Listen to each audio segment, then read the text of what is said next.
Do you want to discover the secrets to selling your home faster and for more money? Watch this exclusive video that I'm fixing to do, and we'll show you how to unleash the full potential of your property. Hey there, future home sellers. Are you interested in learning how to unleash the full potential of your property and sell it for faster and sell it for top dollar? Well, welcome to our channel. We're going to help you navigate the world of real estate and give you expert advice and some tips. And today we'll reveal the secret to selling your home for faster and more money than you ever thought possible. So buckle up and let's dive right in. Now, before we dive right in and get down to the nitty-gritty of it all, make sure you hit the subscribe and the bell button below so you get notified when I put up new videos. Hey? And if you want to talk about this in person, reach out to me.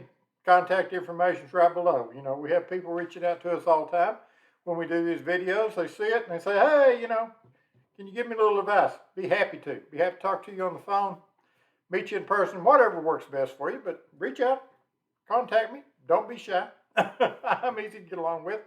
And I'll be more than happy to help you any way I can. No obligation. Free.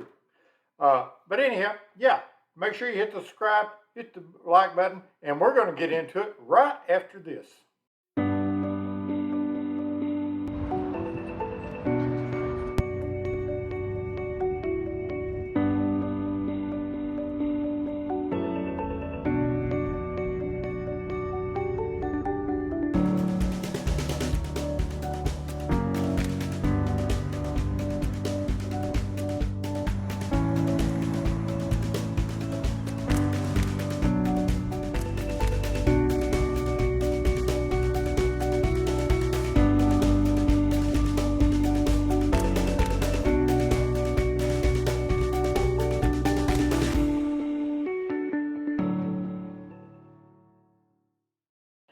Number one, home staging. You know, a home that is staged properly sells for higher and sells faster than an unstaged home. And it doesn't necessarily mean that you have to go out and buy or rent a bunch of furniture and all this good stuff. It just means you have to spend a little time doing a little home decorating, decluttering and depersonalizing. Those are the two most important things. Clean counters in the kitchen. Take everything off you can, stick it in drawers, whatever. The like button. And we're going to get into it. Take your personalized photos down. I know you love seeing your kids, you love seeing your grandkids, and your babies, and your family, and all that stuff up on the walls. But people, when they look at a house, they come in, they're looking for it, they want to picture themselves there. They want to picture it as their house. And when they come in and they see pictures of you and your kids and your grandkids and all that good stuff all over the place, and the little trinkets you got when you went to Niagara Falls or wherever you went, that reminds them that they're in somebody else's house. We want to avoid that. We want to make them think that they're in a house that they could make their own and they could feel comfortable in. Declutter, depersonalize, open the shades, open the blinds, turn on all the lights, make it as bright as possible, and have to empty closets. People will open your closets. And when they see closets with stuff falling out of it, they think, this house might be too small for me. So think about that. If you have to rent a storage shed for a month or two while you're selling your house, do it. Get everything you're not using, everything that you don't need right away, get it out of the house, depersonalize, declutter, take all your little trinkets down, and take all your little personalized mementos and stuff like that out of the way, and empty the closets of the stuff you're not using. Very simple. Put it in storage for a month. I mean, you're trying to sell, you want to move anyway. Might as well get a head start on it. Number two, high quality photos. That's right. I don't care how good you are with your iPhone, unless you're a professional photographer, you're never going to look as good as a professional photographer will take.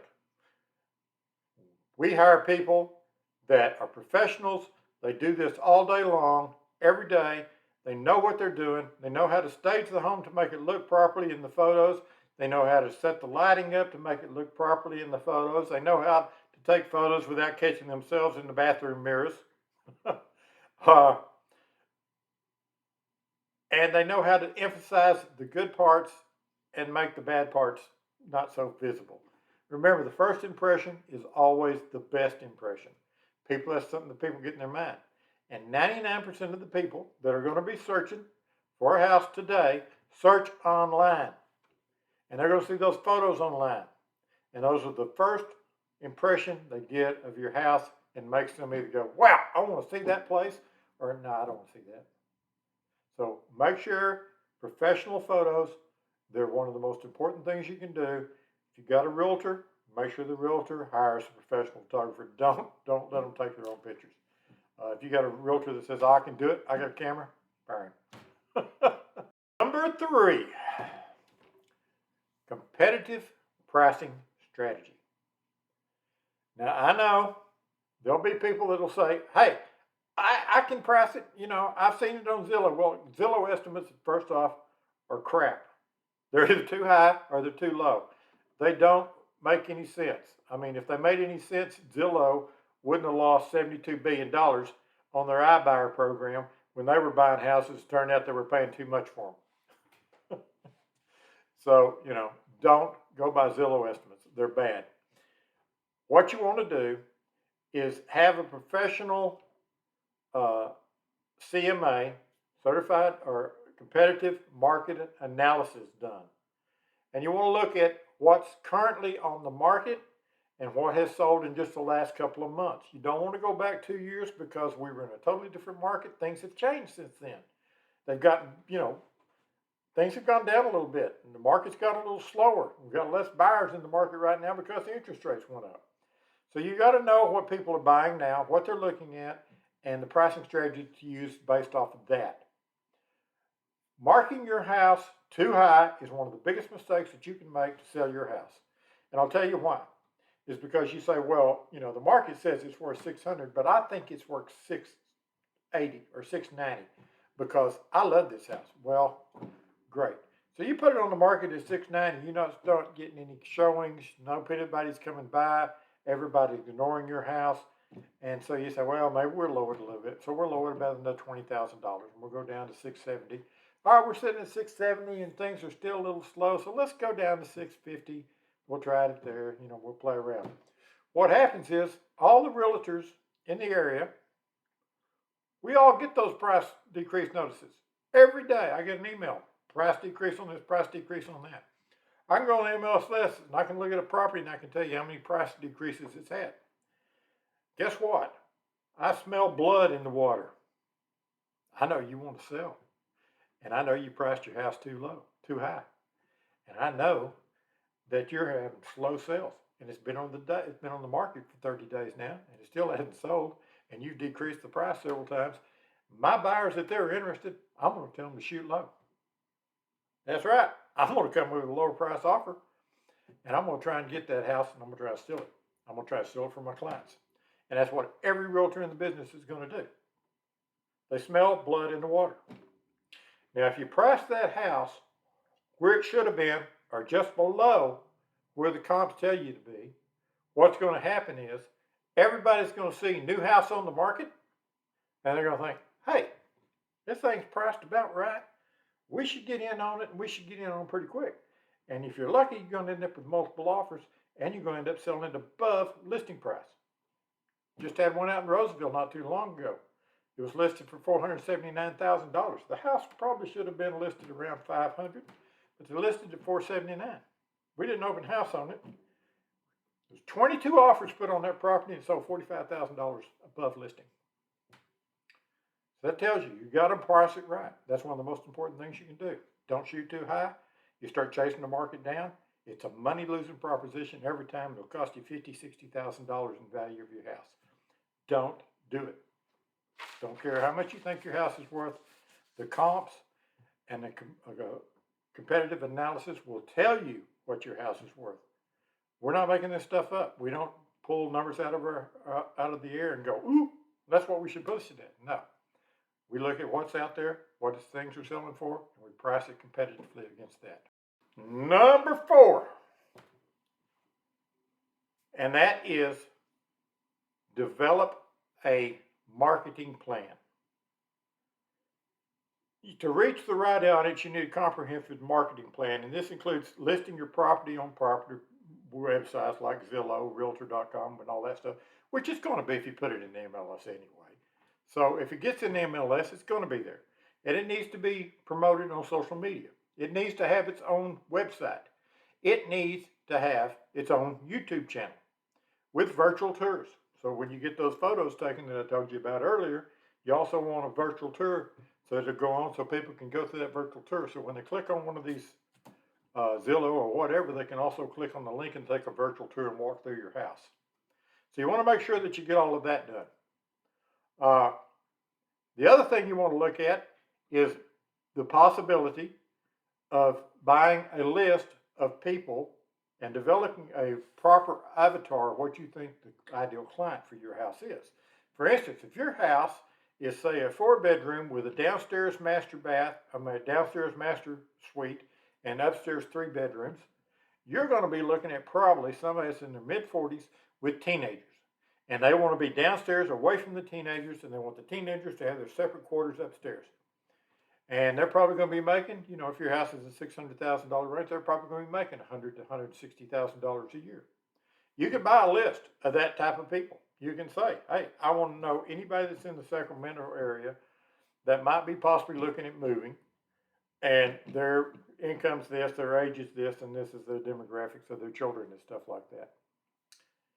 They're probably a move-up family selling a smaller home, moving up. And those are the people you want to buy on the list on, and you want to send them postcards telling them your house is on the market in case they're start looking. And just the opposite, if your house is a single level house and all the bedrooms are down close to one end, you're going to be looking at a younger family that probably is going to have babies and stuff, are going to be soon having babies and expanding their family, and they want their small kids next to them. So yeah, you develop a demographic, and like I say, you can buy a list. I can buy a list of tell you what people wear, what color socks, what color car they drive. The list, the more specific you get, the more it costs you. But there are list providers out there that have all this data.